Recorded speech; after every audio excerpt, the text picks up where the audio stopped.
Before the condos across the marina on Riverside Drive East were built, it was the site of a horrific mid-air collision. What really happened on that day? Rewind to July 10th, 1979. Three Michiganders took off in a Cessna 310, owned by Daverman Associates from the city airport in Detroit. They were in contact with the Detroit Tower, but not Windsor's.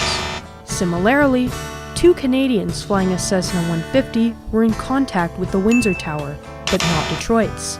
This resulted in a mid-air collision because neither were aware of the other.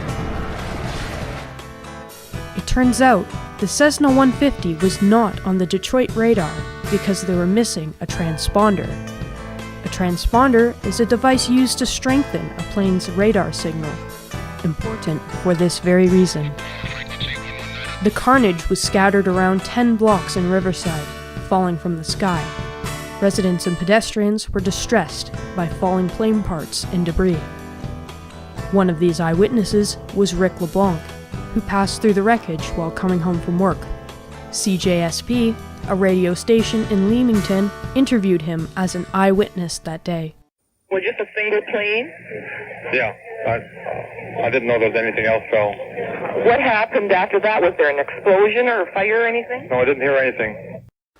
Well, I was heading home from work at about 9:30 in the morning, going east on Wyandotte Street. And all of a sudden I looked to my left as I was approaching Riverdale, and I saw some debris coming down.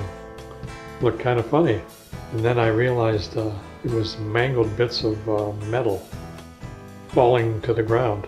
So then I also saw a wing of a plane was on the roof. It crashed into the roof, just sitting there. So I thought, wow, that's what it is. So we headed back down to Riverdale and Riverside Drive, and that's where the bulk of the planes landed, right in the future site of Westchester at the lake. But it was just an open field at the time. There was 2 victims in Windsor plane and 3 in the American plane that were killed in that crash. So it was quite a dramatic incident to witness. According to another eyewitness, the pilot of one of the planes must have steered into a vacant field to avoid hitting the houses.